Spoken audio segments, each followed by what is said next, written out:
Ассоциацию депутатов АДГ по защите прав немцев из России в Германии Евгению Шмидту от гражданина Гайбель Николая Федоровича, капитана милиции, уволенного из внутренних дел, проживаю в Германии.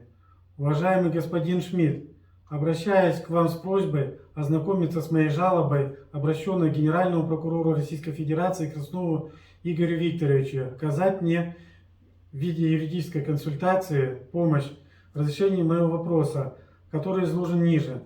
Я много раз обращался к Генеральному прокурору Российской Федерации и получал только отписки.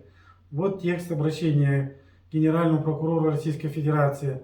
Ранее обращался с аналогичным заявлением и видеообращением о нарушении трудовых прав. В ответе номер 18.11.2019 года из прокуратуры Красноярского края я получил разъяснение, но не обнаружил ответа на вопросы, которые указаны в моем заявлении.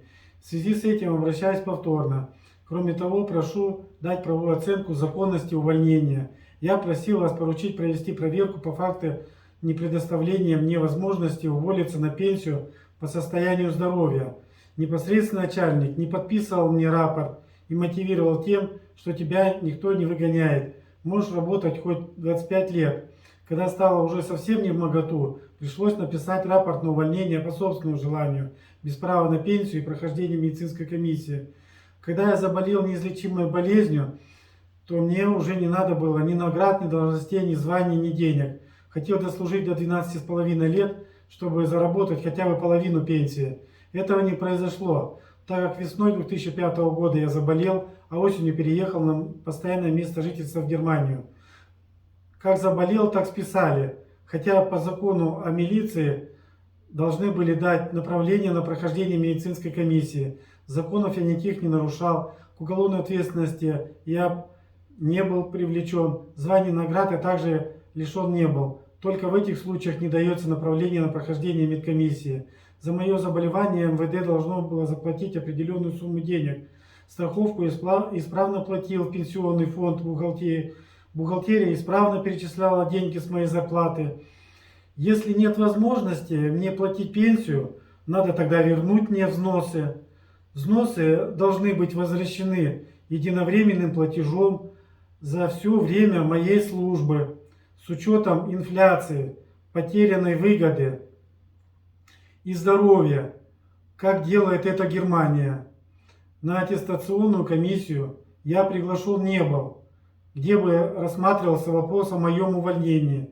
Все равно нашелся бы хоть один человек, который бы заступился за меня и приказал выдать направление на военно-врачебную комиссию. В приказах или других документах нет записей, что я получил направление на ВВК. Договариваться я ни с кем не стал, так как на тот момент сам нуждался в деньгах на таблетки и дорогостоящее лечение, хотя моя болезнь никакому лечению не поддается. В моей медицинской книжке из госпиталя есть такие записи, что я заболел пожизненно неизлечимой болезнью. Я имел документы от гражданских врачей. Всего полгода надо было отработать, и была бы половина военной пенсии. Не смог. Заболел, и пришлось написать рапорт на увольнение по собственному желанию, а вскоре отказываться от прохождения от медицинской комиссии, чтобы получить расчет. Гнуснее гнусного уже невозможно придумать, как придумали начальник и бухгалтер. Рапорт я писал задним числом бухгалтеру, чтобы получить выходное пособие. Мои рапорта не были зарегистрированы ни по увольнению, ни по отказу от прохождения ВВК. Каким образом рапорт об отказе от прохождения комиссии оказался в кадрах Главного управления МВД России по Красноярскому краю? У меня такой вот вопрос. На личном приеме у начальника МОП Октябрьского РУВД я не был, а подпись имеется в моем рапорте. 18 лет я не знал, что он поставил подпись задним числом вместе с начальником Гагунским. У заместителя начальника МОП Вайланда я тоже был на личном приеме, и он мне рассказал, как меня будут увольнять. Ни в одном из рапортов он не поставил подпись. Генеральная прокуратура не возбудила уголовного дела, в ходе расследования которого должна была восстановить мои нарушенные права. Очная ставка и другие следственные действия не проводились. Эксперт-криминалист мог бы отличить одновременно писались рапорта. Рапорт по отказу от прохождения ВВК был написан намного позже увольнения. Все вышесказанное я готов подтвердить на детекторе лжи представителю МВД России в Германии.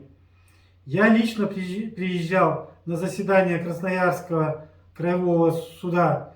Судья выяснял, за что я получил награды, а все остальное его не интересовало. В Красноярске для предъявления моих законных интересов в суде, если со мной случится приступ, был нанят законный представитель. Во время судебного заседания так и произошло. На моем YouTube-канале имеется видео уполномоченного по правам человека Москальковой в Российской Федерации Москальковой Татьяне Николаевне.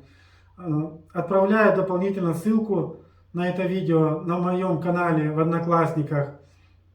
МВД не хочет мне платить пенсию ни по выслуге, ни по состоянию здоровья. На основании изложенного просил поручить провести проверку, почему при увольнении мне не дали возможности по группе. Также у меня есть документы, подтверждающие мое заболевание.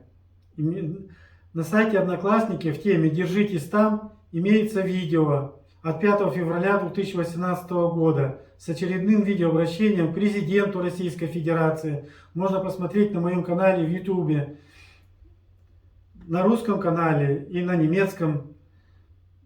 Пройдя по ссылке, ссылку дополнительно указываю. Также все обращения, ссылок тоже, ссылки указываю. Уважаемый господин Шмидт, обращаюсь к вам, так как уже исчерпаны все иные правовые возможности.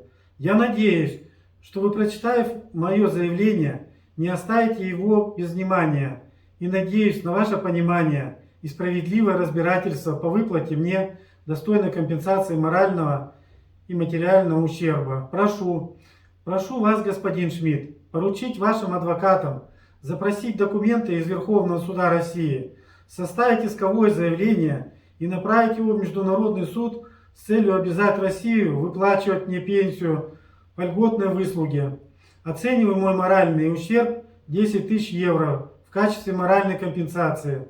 При определении материального и морального ущерба прошу учесть, что я проживаю на территории Европейского Союза, и поэтому я хочу получить компенсацию в евро. С уважением, Николай Габель. Честь имею. До свидания.